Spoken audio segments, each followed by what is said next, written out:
Hello, everybody. Welcome to another installment of A Rebel Without Applause, coming to you as I always do from my little nutshell of infinite space right here in the wood of the holly under the sign. And with me today is a very special guest. I consider him someone who I feel like I've known a long time, not only through his incredible films and screenplays, but we're also from the same ancestral village in the West Valley.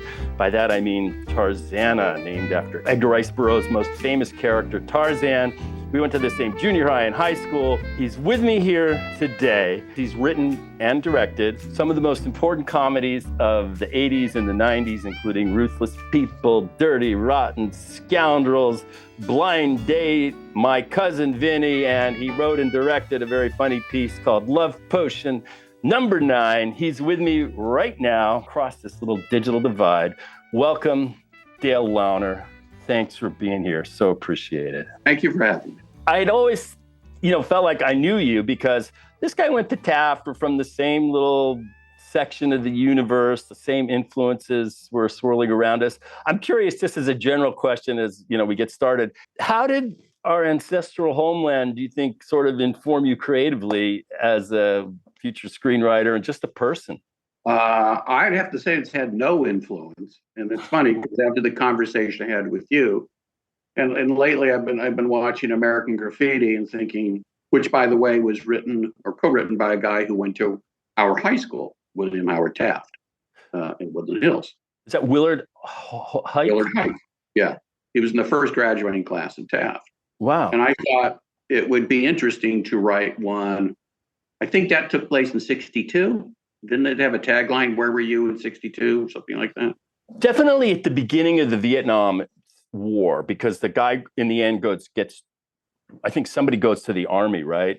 With the beginning of Vietnam. And so maybe like 65 or 6, but I don't know. I think it was 62. Anyway, so I was, in 68, 69, 70, were much different time. And I kept thinking, toying with the idea of writing a script that is more autobiographical. And certainly that time was such a specific world back then. And you're 4 years younger than me. So a lot of what we went through was it was established for you. Like we had dress code standards. Right. In high school. You didn't have dress code standards. Or they weren't as strict as ours. Could girls wear pants when you were in high school? I don't know. I don't remember a lot of girls wearing pants. Oh, well, they could. Anyhow. Yeah. That's something like we demonstrated for, where there was the SDS in the colleges, which were, real radicals, Marxists, whatever. We had SNDS, Students for No Dress Standards. And did Tom Hayden come and speak as? No, it was pretty pathetic. I can't think of anything, a big overarching plot for a story like that. But I could think of a lot of little stories, things that have happened to me. And I thought the most interesting part was the guys that were bullies in junior high and high school. And they were big guys, tough guys. And there was a cruel streak in them. Mm-hmm. And then you, one by one, and I never was there when it happened. I just saw the repercussions. Apparently they smoked weed and their lives changed. And they stopped being bullies. And they now started being friendly and they were cool. One guy, there was one bully who then became a big fan of Thelonious Monk. Wow. And there was another bully, I mean, friendly with all of them. It was interesting. They all got into music. Everybody got into music. We would talk music and smoke a joint, I remember I had friends that were jocks and kind of like we were all into Little League and they Pop Warner. And then they would either find surfing or pot or both at the same time. And a quarter of a semester, they quit all the teams and they were just, they joined another tribe altogether. What's his name did that? I thought he captured that at least was Milius, in Big Wednesday, that the kind of. Oh, really? Okay. Well, that was more of a surf movie, but I don't think I've ever seen it. Should I see that? I think so, because it is a surf movie, but it talks about that cultural divide between the stoners and the non-stoners, the straight guys, like the And then the guys that went in the other direction, and some who paid the ultimate price for being straight, meaning they went to Vietnam and they got killed. Here's a good story for that. I do remember in high school, we had a teacher named Shannon. I'm sure he's passed away. He was an old guy then, and racist. And I was a little in that class, kind of an Eddie Haskell. You know what that is? Yeah, of course. Beaver. The beef. Yeah. But that wasn't the beef. That was the neighbor, the wise ass neighbor. Yeah, the wise ass kid who was very nice to Mrs. Cleaver, right? But he was a bad dude, right? Yeah. So I actually had Shannon, I think, for 2 classes. I kind of sucked up to him, and the class literally got the sarcasm. He did not. I played that all the way through the class. I was a little like teacher's pet, and in the end, when we took our final, he allowed me to grade the finals, and he left the room. And kids would come up, and the kids who were failing would look at me, and I said, "What kind of grade do you want?" And they would say, "A D," right? And I learned something very valuable.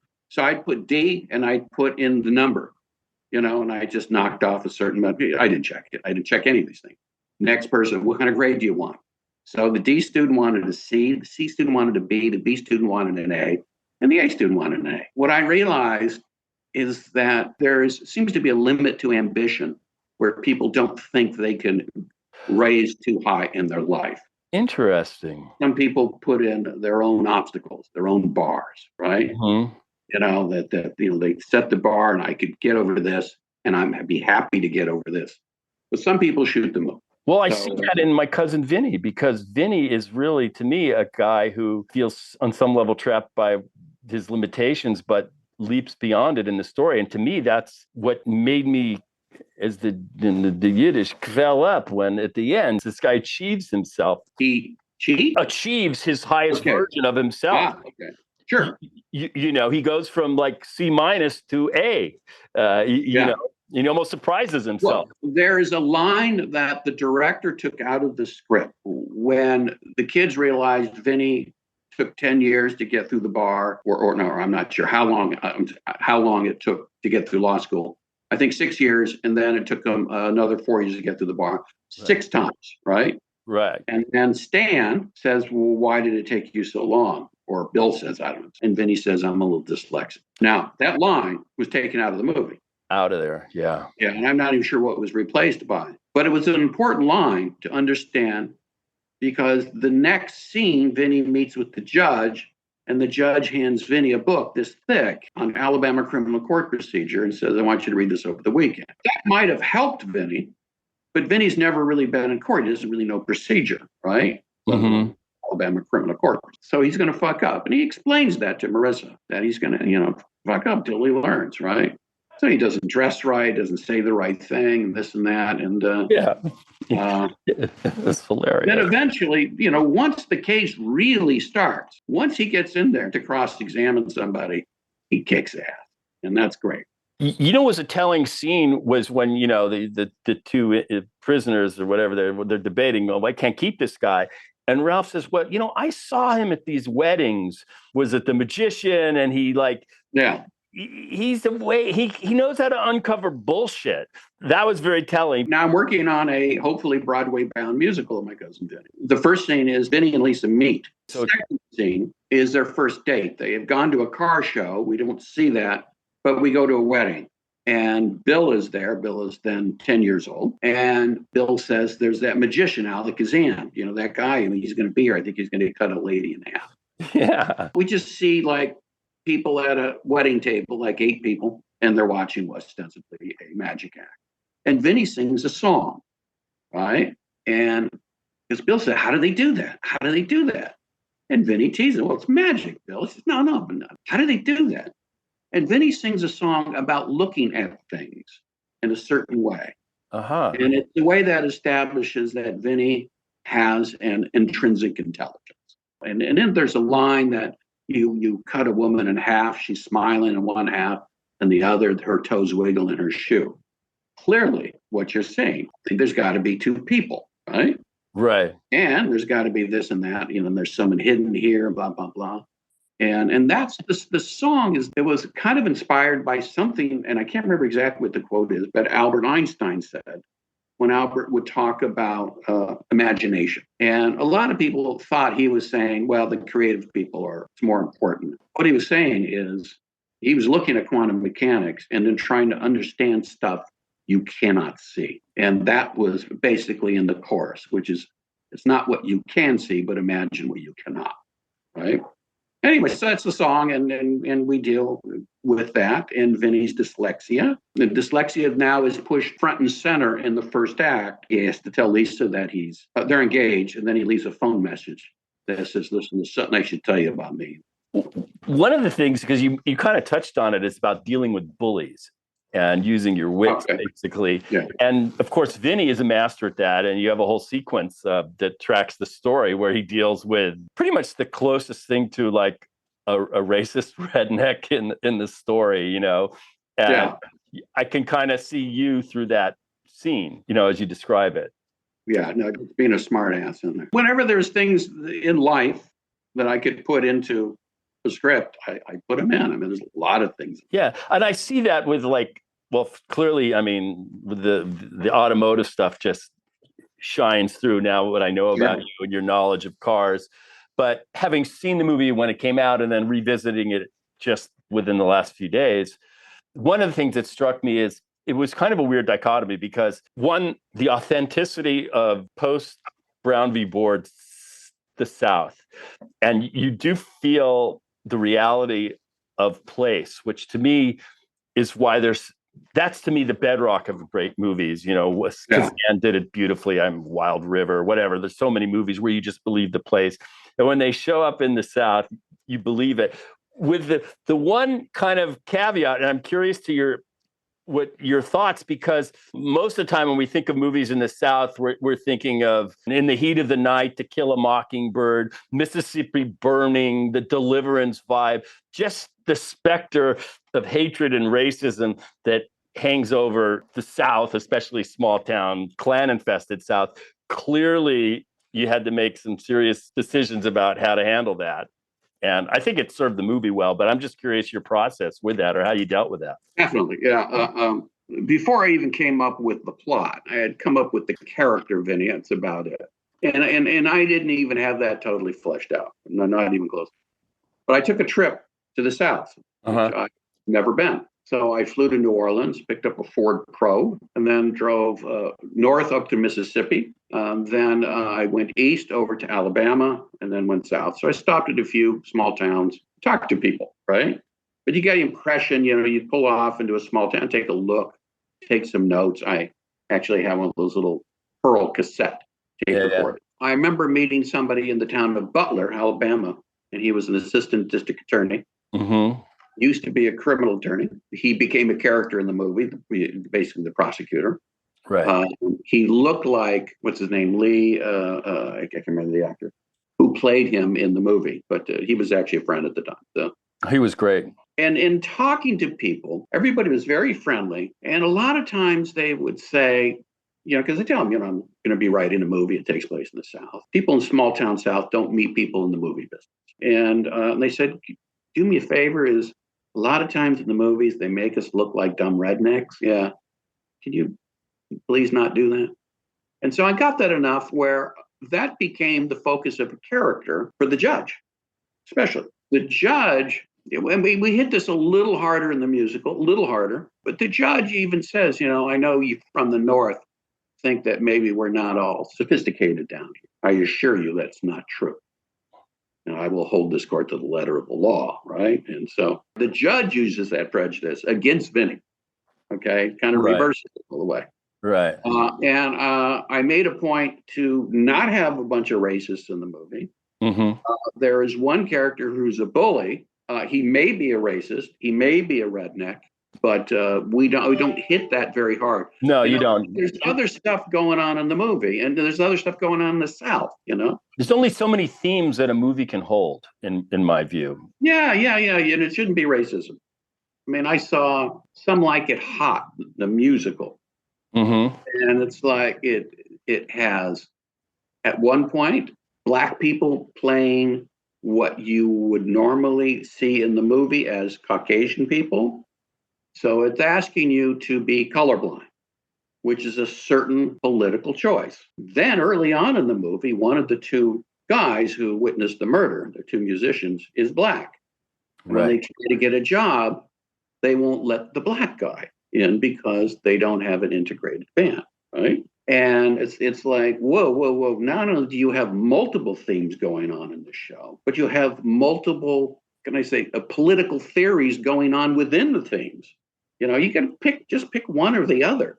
And so if you're just going to make this about race, make it about race. You're going to make it about gay people, make it about gay people. You're going to make it about trans, make it about trans, but don't make it about everything. Right. And that's the problem I have with it. So, well, it was I thought enjoyed it because. The musical, Something Like It Hot? No, I've never seen the musical. I'm just thinking about Vinnie. Oh, okay. Yeah. Sorry. Okay. Yeah. I mean, just like, this is a friendlier version of the South. It's not, it's not Tubbs is the sheriff and, so you obviously had to think and grapple and make very clear decisions about that because the movie's kind of, there's black people in the audience in the courtroom and the sheriff's office has, I think, a couple of black guys in it. So it was like a post-integrated South, which I enjoyed because first of all, it focused on the core thing. When I was driving, I left Mississippi. I think I had entered Alabama. I was on a highway. It was very open. No traffic. I was going, I think, 80 in a 70-mile-an-hour zone. Mm-hmm. Then I got pulled over by an Alabama highway patrolman. And he was a black patrolman, got out with gun drawn like this, says, "Show me your hands. Show me your hands." So that's right in the movie. I mean, it's exactly in the movie, right? Yeah. I put out my hands, he walked up. As he's walking up, he holsters his weapon and comes. I always show my hands to police officers. That's like, sure.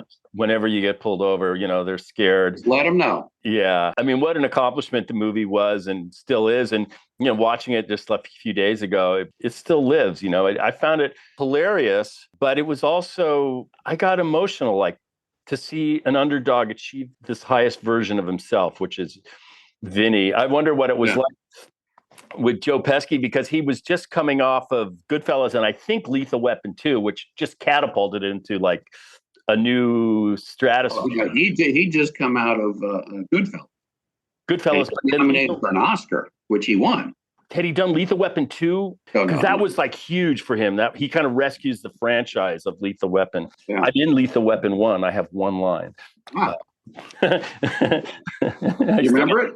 Yes, I do, because it's Danny Glover has just had his 50th birthday in the previous scene, and he shows up at this crime scene in the beginning of the movie where this woman falls off a tower in Long Beach. We filmed it. Glover walks by, and I'm just like a beat cop at the crime scene, and I just kind of, in a snarky way, go, "Happy birthday, Raj," teasing him because he's kind of embarrassed about turning 50, I think. So that's my line. My main memory of that movie was like my first feature film as an actor, and Richard Donner, was pretty much at the top of his game. And I remember like for lunch, it was like steaks. And this is like being at the most fancy restaurant. I go, I got to get more parts, because look at the food. It's incredible. The different productions have different catering budgets. Yeah, that one had a movie where it was $7 or $7.50 a person. One of the people who I've met, and I haven't seen him in decades, but he was very supportive of me. And he's hilarious in your movie is Austin Pendleton. Oh, yeah. He's a sweetheart. Such a sweetheart. So talented. I've never actually met him in the flesh.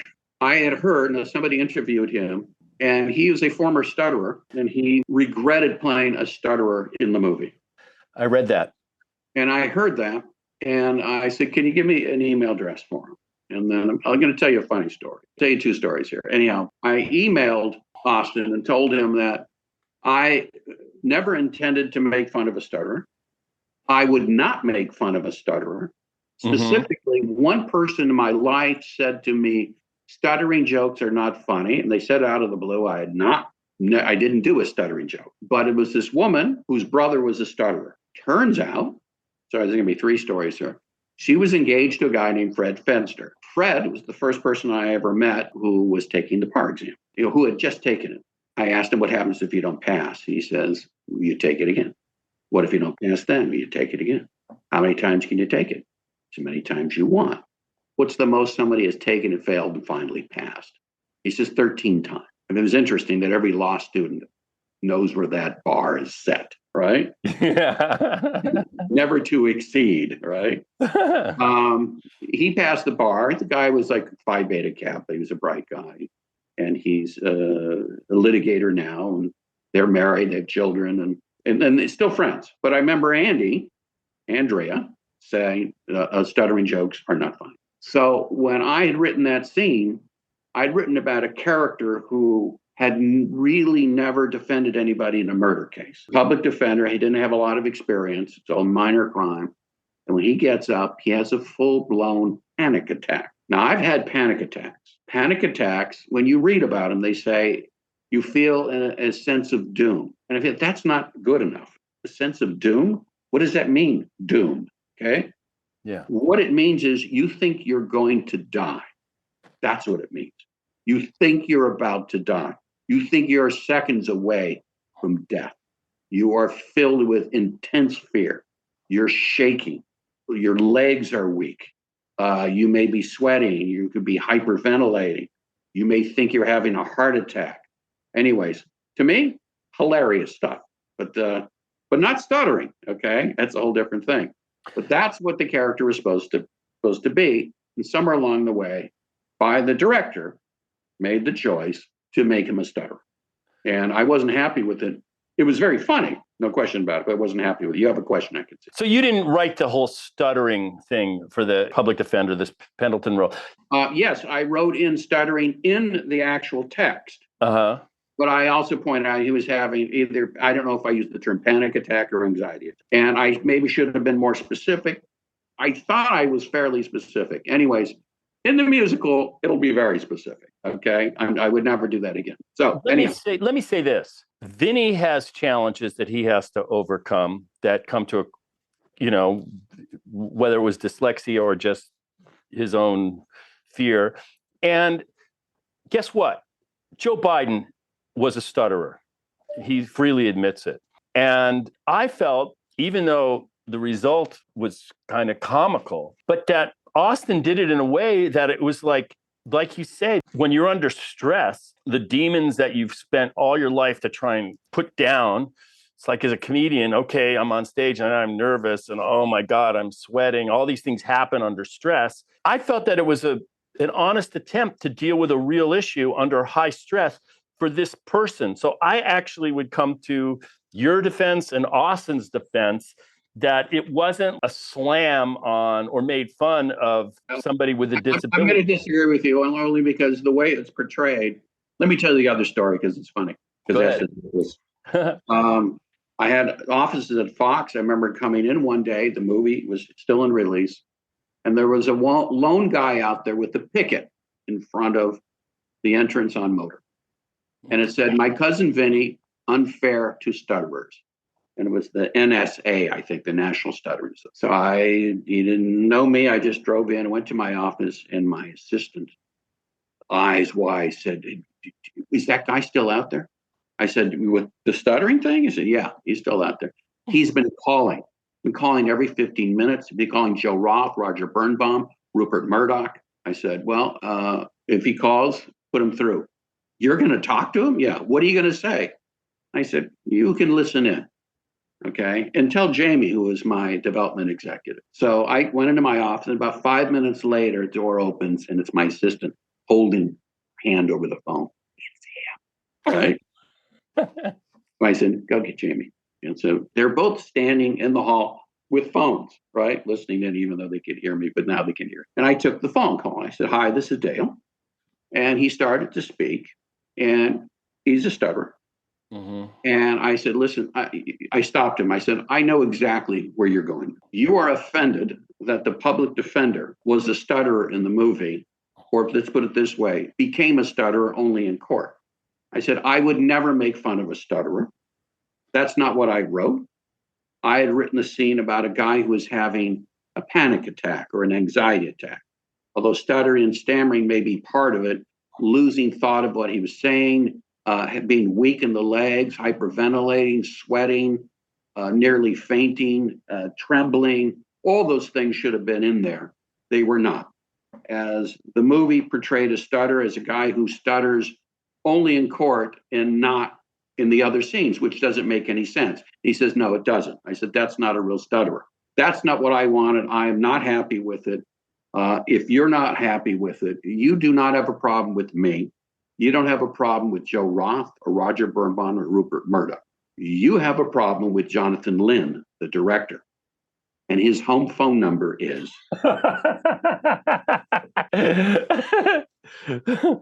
That's the last I heard from that guy. I thought Jonathan would call me furious, but he didn't. So were you down there for the shooting, for the filming, or did you? I was in there for the first, I think, a week or two.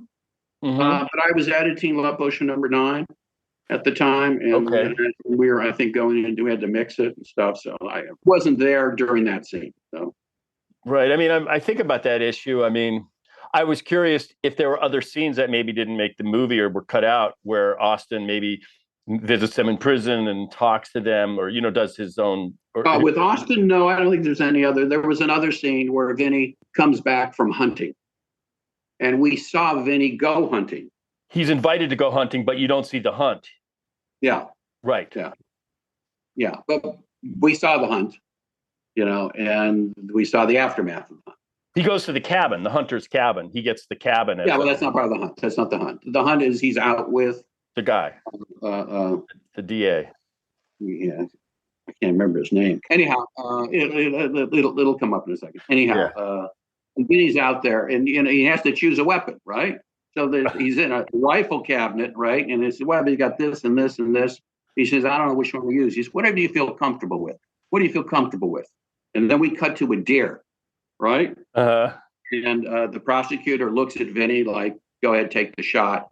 And then Vinny pulls up into frame a .357 Magnum. Okay? Oh, God. Which, by the way, Danny DeVito had read the script. Mm-hmm. I believe he stole that joke and put it in Hoffa, which he directed. Really? Yeah.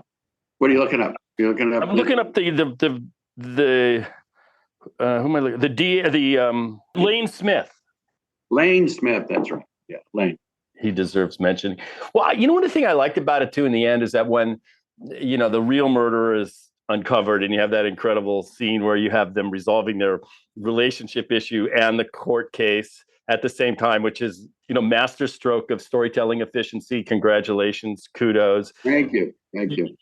That's inspired screenwriting for me. That gets me all teared up, actually. Listen, I watched the scene. I enjoy it. It's weird. It's like when you write something and it works.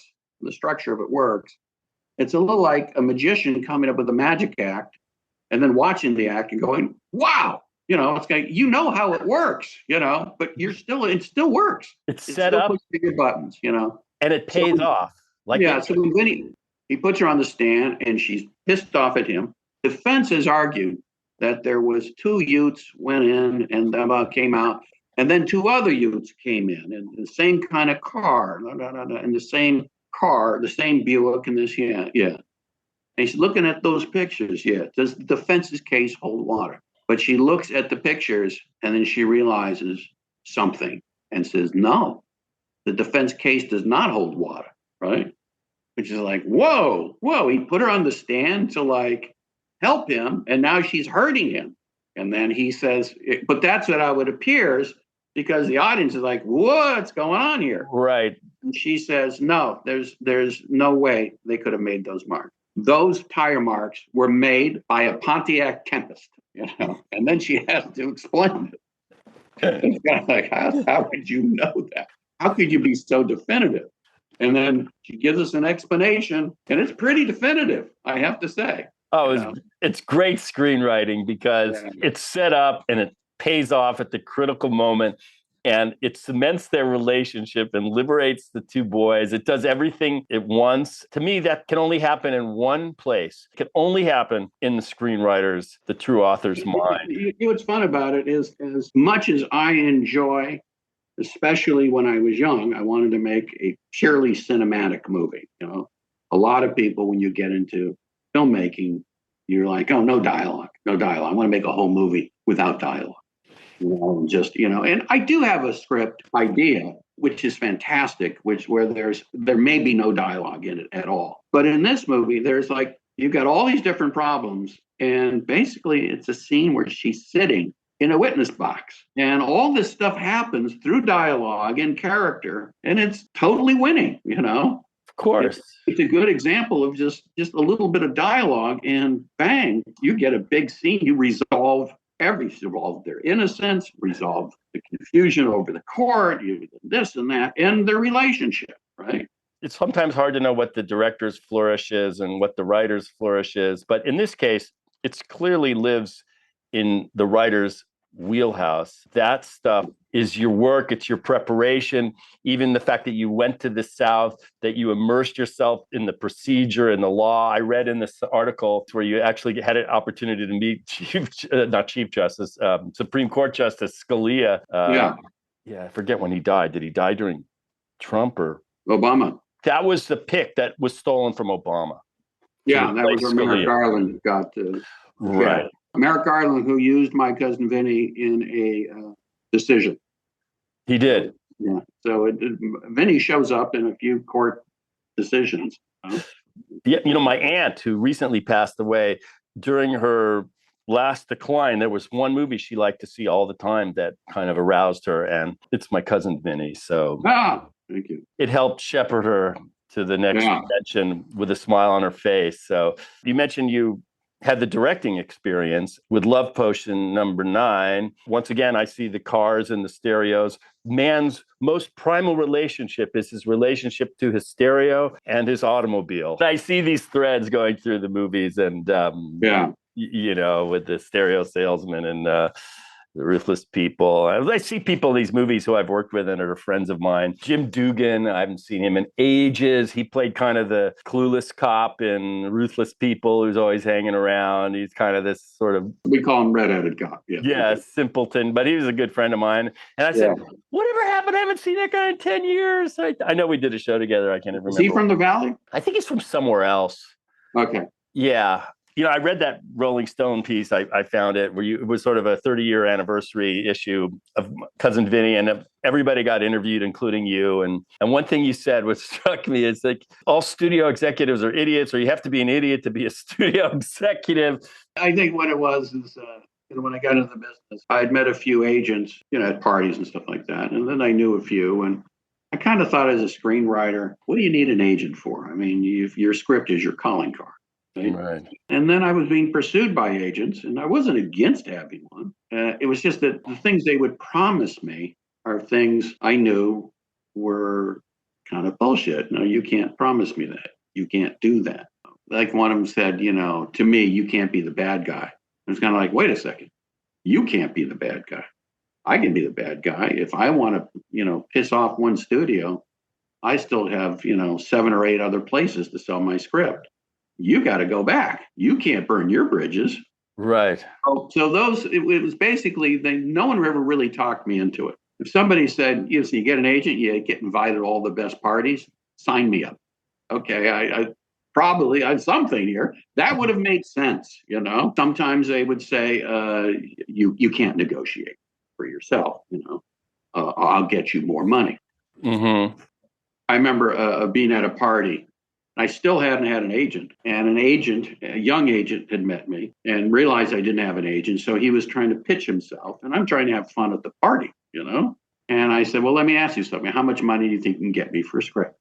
Now, I had asked this very early in my career because, I wasn't making much money yet, right? And somebody said proudly $50,000. And I thought to myself, $50,000? Yeah, I can get more than that. I can get 100, maybe 125. And then I went out with a pitch. I got 175 without an agent. This broke a record. This was the most any unproduced writer, the biggest deal any unproduced writer ever. And all of them made them with agents. So without an agent, LA Times got word of this. David Friendly, who was an entertainment reporter there, did an interview. They sent out a reporter, photographer. I got my picture in the paper. My parents, who really didn't believe all this good news was happening. And not like, wow, I can't believe it. This is terrific. No, they literally didn't believe it. My dad would ask me questions, but because I'm telling him, yeah, I'd get agents calling me in, producers, all the studio, they're all calling, they're all chasing me. He didn't believe it. He thought I was making up. Thought I was a con artist or something. I don't know. He wasn't sure where I was getting my money, right? Mm-hmm. He didn't believe this. He didn't say he didn't believe it, but I got it through my sister and the way he would act, when I had good news rather than, wow, that's terrific. He was more like questioning it, right? No excitement in his voice, no validation at all. Right? And part of me thought, well, I'll go, you'll see, I didn't say that, you'll see. And then at one point, I said, I set up another deal and I set a precedent, apparently, without an agent. Be sure to look at the LA Times this Friday. Why? There may be an article about me. Why would there be an article about you? Because I told you I did a deal without an agent and I set a precedent. What deal was that? Well, I told you, I set this thing up at TriStar, right? And now he starts asking questions. I can tell in the tone in his voice that he realizes there's only two outcomes. I'm telling the truth, or I'm not just lying, but I've really lost it. Because these lies are so fabricated, right? And I know he was leaning towards this. I think he was hoping for the truth, but he's a cynical guy, right? I think he's leaning more towards this is all bullshit and his son has lost his mind. Was he an actor? I read somewhere you did. Yeah. So Friday comes out, LA Times comes out. I'm on the cover of the calendar section, big picture, me, saying something like irreverent screenwriter does Hollywood his way. And I'm in this beautiful high-tech condo, which I just bought. And I have the only piece of furniture, a Corbusier chaise lounge. And I'm just kind of waving at the camera. Hey. And my parents, the dynamic changed. Say it overnight, it was like within minutes, within seconds, things had changed. It was a total sea change in the family dynamic. So great moment for you then. Yeah. I had sort of funny. So when I directed the movie that I wrote, I had this movie and I got some nice trade reviews from the film festivals and I went around to all the studios trying to get a picture released and people liked it but I couldn't, there's only so many companies, you're holding this movie. And so finally I said, fuck it. Because my grandfather retired as president of Warner Brothers in the 60s. And he basically was in distribution his whole career. So he sold the movie starting from the 20s. And I said, well, fuck those fuckers. I'm going to go to the people that actually project the fucking movies. They're called exhibitors. And so it's a little bit analogous to the agent sort of firewall. And I remember going into Bob Lemley, the Lemleys. I said, well, if I can just get a release, I can get a play date in friggin' Santa Monica at those theaters right there on 2nd Street. I can get the reviews. And I had a trailer. And I had some money from the foreign sales. And they said, yeah, we'll play it. And then I just went from exhibitor to exhibitor. And I said, I'll do Q&A. I said, I'll do Q&J at every opening. What's Q&J? I said, they can ask a question, I'll tell a joke. And the movie opened, The Solar Opposite. I don't know. Oh, here it is, the DVD now. And okay. Yeah, the movie opened and got really good reviews. What's the guy's name? Kevin Thomas. This is one of the really good romantic comedies of the year. And all of a sudden there are people there, and it was great. That's terrific. Wow. There's all these walls. Yeah. And one of them is the agent wall. Yeah. To the studios. I have had agents, but frankly, they've not been helpful to me generally. What I had discovered is not having an agent. I once let my lawyer be lead in the negotiation. Frank Gruber is like where some people get, driven, aggressive lawyers that will almost do anything. Mine was a rabbi, okay? He was an extremely decent, moral person, right? And I realized, I think I'm going to be better at negotiation. I had some experience in sales. And so I would always do lead. I would get on the phone with business affairs execs. And then once we came to the material part of the deal. Once we agreed, they would send me something, and my lawyer would then look over it or mark it up, and then they go to a formal contract. If you get a deal memo, then you go to a formal contract, and that's how I'd let the lawyer do that. It's more fun for me. One, two, business affair executives do not hang out with above the line talent. They don't get invited to those parties. No. So for them to get on the phone with talent, some of them were a little freaked out by it, a little uncomfortable, but some thought this was really fun. But also, people who go to law school are very bright, but very methodical guys. They tend to look at creative people in a convenient way, which is that we are insane. They want to think that we're a little crazy. Yeah. Okay? And you can play that up. So I'd be on the phone. There's times I smoked a little weed, and I would have a yellow legal pad, and I would write sort of a flow chart of my ideas, because I was on debate team in college, right? Yeah. Make sure I got all these ideas. So it looked like I'm being a little scattered and just throwing out this and going here and going there and going there. But I'd always come back and button it up, and I could, okay, and this goes over here.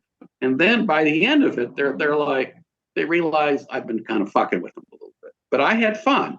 Trying to get a precedent set was hard to do because they didn't want to do that. So I said, well, why don't we word it this way? I said, what's the most anybody has ever gotten for a screenplay, for a rewrite? I think it was something like $100,000 a week or something somebody got. Wow. So I want $100,001. And they go, well, we can't do that. I can tell you what, I'll do a whole rewrite for $300,000. That's even cheaper than you want, but you're going to get it in 3 weeks. He says, okay, but we're not going to put 3 weeks in the contract. That's fine, but you're going to get it in 3 weeks. I'm not going to spend more than 3 weeks. And so I got the deal. I got my deal. They got their deal. So they looked like they got me for a bargain. I turned it into something very early, right? And that was it. And so that was just sort of one way to get the deal that you wanted. I remember a remake of Mr. Deeds Goes to Town. Great movie. I think David Zucker was directing and starring Arnold Schwarzenegger. And it was also at Columbia. So I had come up with an idea which I thought would be great for Arnold as an immigrant, we'll use his accent and everything. Right. I'm sorry, you have a question? No, I'm just trying to think the original. He comes from a small town and they bring him into New York because he inherits money. And then that's how he comes. Okay. Well, the idea is that Arnold is from a small town in the mountains, has a unique narrow gauge railway. In Bavaria. Former Eastern Germany. Oh, okay. So he grew up as a communist, but an anti-communist.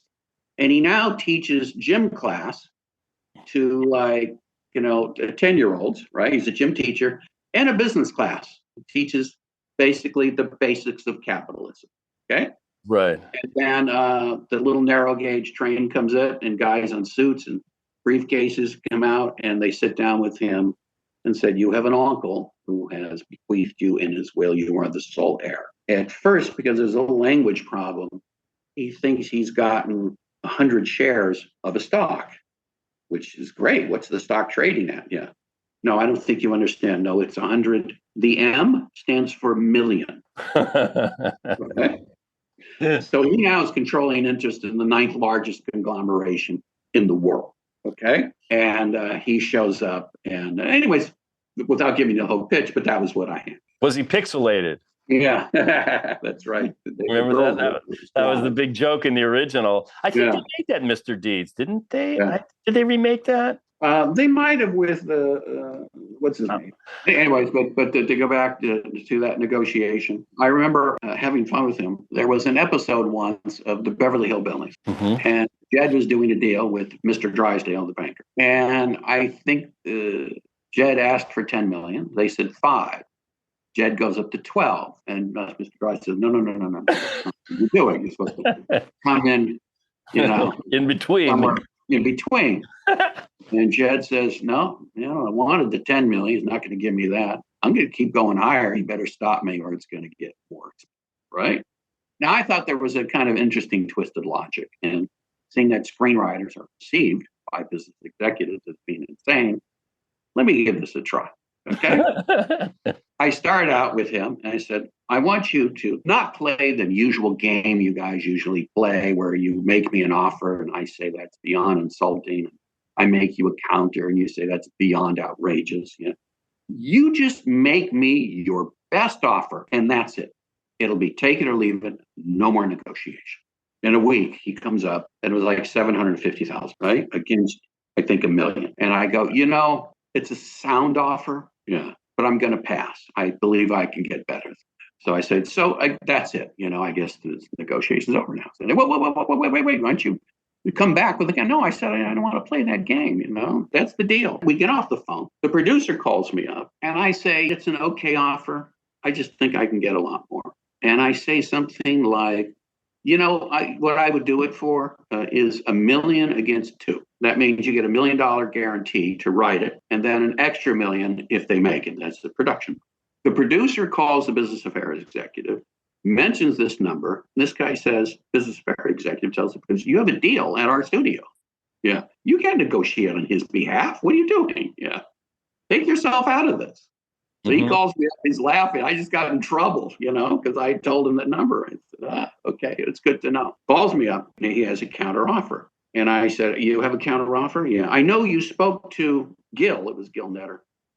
And I said, yes. And you told Gil that whatever number he is coming up and coming to you with is null and void because he's got to deal with you. He's on your side. He can't negotiate for me, right? Yeah, that's right. So that's null, right? Yeah. Doesn't exist. Yeah, it's over. Good, because I want 1.25 against 2.5. You guys, wait a second. No. We were going to give you your deal. No, we just said that deal is over. Null and void, right? You just said starting over. No. I want 1.25 million against 2.5. And this is the best part. Listen, you're going to have to go back to those guys and convince them to get this high. So I'm going to give you some material. Some argumentation. One, you're asking me to work with, I think it might have been Jerry Zucker, right? I'd work with the Zuckers on Ruthless People. I swore I would never work with them again. To work with them again, I'm going to have to break a bond with myself. And to do that, I'm going to need an inducement, a financial inducement of $1 million, okay? I want to take notes because I want to learn from you. Secondly, you're asking me to make a movie at Columbia Studios, which is run by Peter Guber and John Peters. I said, John Peters, you may not know this, is a complete moron. He's going to end up reading my script. Can you put in the script, into the contract, that under no way can John Peters read my script or have any input on the script? And if there is, there has to be a kill fee, right? Can you do that? He laughs. Okay, then I'm going to have to deal with John Peters. Yeah. And that's going to give me tremendous angst and anxiety and frustration, if not outright anger. And to that, I'm going to need a lot of therapy, another $1 million. Lastly, you're asking me to work with Arnold Schwarzenegger. Have you seen him act? Can you call that acting? Yeah. He is without question the worst actor in the motion picture business. Out of any star, he is by far the worst. He's a terrible actor. And I pride myself on my dialogue, which he will mangle every step of the way. And for that, I'm going to need a soothing balm in the form of $500,000. Okay. So anyway, I decided to give him that, right? And that's, I think, that. Anyway. And he said, okay. I said, and you have 1 week to decide. So it's always good as a salesman to give somebody a reason to buy today. I could have said 24 hours. I remember once Katzenberg offering me $3 million for a script and giving me 15 minutes to decide. Really? Oh, my God. By the way, and I told the business affairs executive, I said, listen, I want you to know something. I get my deal. There's $50 in it for you. And a lunch. He laughed. He said, that's terrific. Yeah. A week later, phone rings, right? I'm sorry. My assistant says it's so-and-so Miller. He's on the phone. And I pick up the phone. He just says, Dale, and I can hear a sense of resignation in his voice. I listened for this, and I said, been thinking about that $50, haven't you? Right? And he laughed. He laughed and said, "Okay, you got your deal." Just to finish that. Go ahead. I want to hear He's not going to go to whatever executives he's going to go to and say, "This guy doesn't want to work with suckers," right? This guy thinks John Peters is an idiot. He can't say that to John Peters, and he can't say this to Arnold. That Arnold Schwarzenegger is a terrible actor, right? Mangle his dialogue, right? You can't do that. So I got the deal memo. Turns out Arnold thought this was going to be Jerry Zucker, but turns out it was David Zucker. And he went, "Nah, I'm not going to work with David Zucker."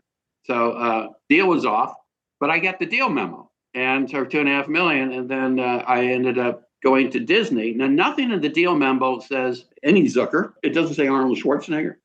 It just says Mr. Deeds, $2.5 million. And so I had to do a deal for the sequel for My Cousin Vinnie. And I said, "What about this? You have to match this." And they did. They never made the movie. Yeah. Arnold was a terrible actor, except one of the greatest performances of all time was the performance that he gave to his wife, Maria Shriver, while he was banging and impregnating his housekeeper for all those years. I had no idea he was that talented. You talk about a performance that was like Oscar worthy. Is there a Hollywood Babylon 3? Because that would go in there. Yeah. And then I have a little Gil Netter anecdote because I'm a surfer and I used to see Gil at Latigo Point, but he used to always surf at Latigo Point with this little crew, but he surfed on a foam like boogie board with the fins. Yeah, okay. And I used to always say, "Hey, I got this new script," and gets a wave. Okay, whatever. Yeah. Comes Kelmanson. Yeah, he was a sweet guy, though. I haven't seen him. I hope he's around. Yeah. I mean, God, he made a lot of movies. What was the directing experience for you like? I mean, you'd been the writer, and now all of a sudden you're directing a movie you wrote. Well, you think like, well, now I can make the movie I always wanted to make.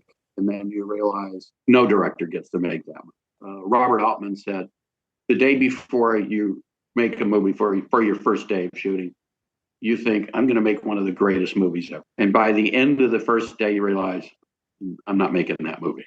My first day actually went great.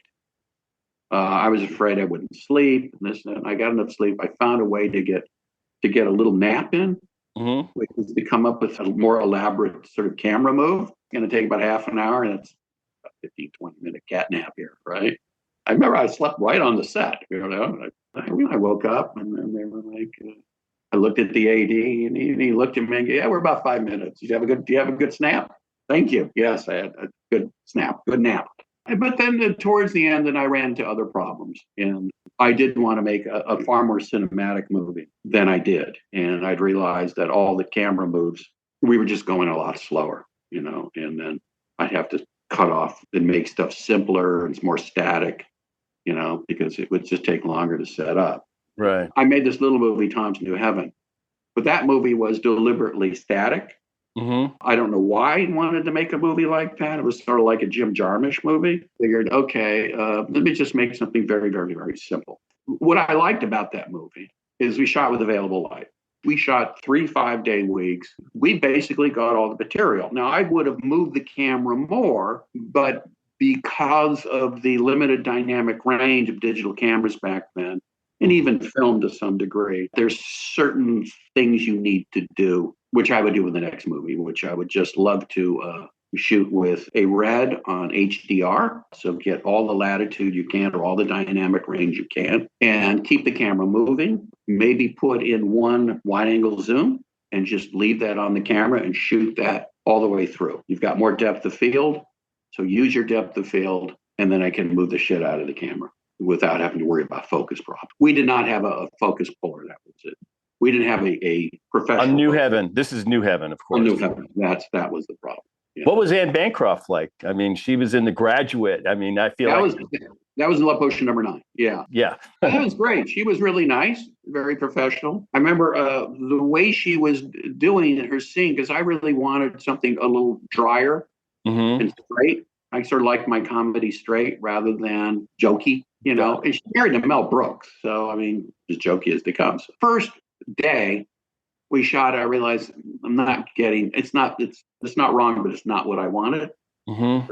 But it'll work. But it turns out there was a flicker in the camera, in the film. So we had to reshoot the scene. So this time I shot a master scene, a couple of takes. Then before I went over to her, I shot over her shoulder, got a few takes, close-ups, take, 2 shot on take. Then I do an over to her. So now she's been working for 3 hours and I'm wearing her down. And I kept telling her, just give me less, you know, blah, blah, blah. You can only say that so many times where you're going to feel like you're humiliating the actor. But on the first take, the over the shoulder, she nailed it. She got it. And it was funny because as soon as I yelled cut, she looked over me and said, that was good. And I said, perfect. What you said is a really good lesson in directing, I think, because for me, all talent rests on confidence. I don't care if it's Brando and Bancroft. If you do anything to subvert that confidence, that's to me where their talent lives. So the fact that you scheduled the scene so that she would have a chance to be totally relaxed and, you know, and it's a lot of like discarding all this stuff.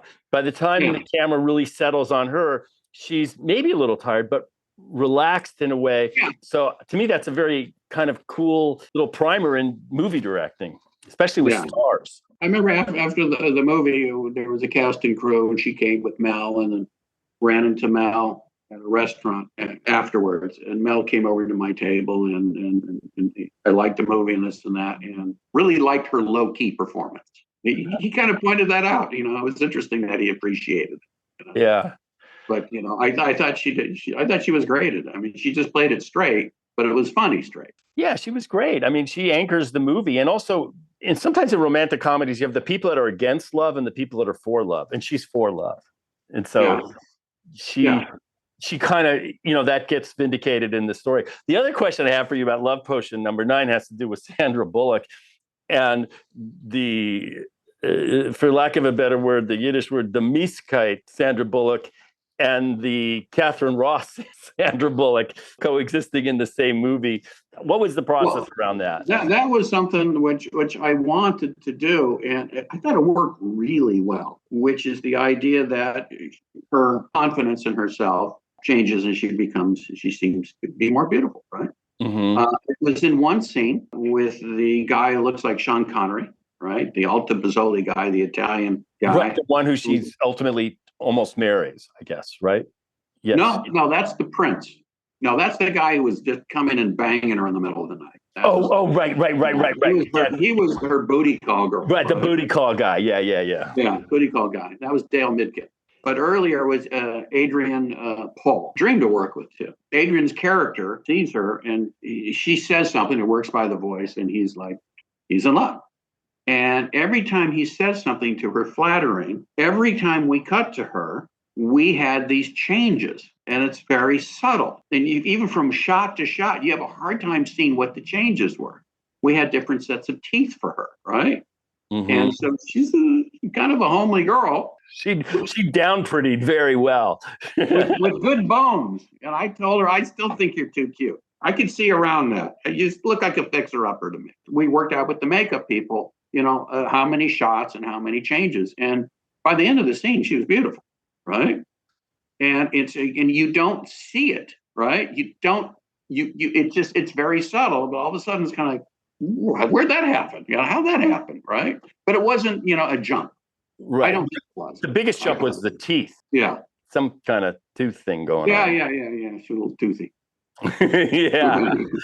So she didn't, I don't know where she was in her career at that time, you know, but I don't know if she resisted like, oh, I don't want to be that person, look like that, or was her vanity? I think she'd do that in a heartbeat today. I don't think she had a problem. She'd love doing it.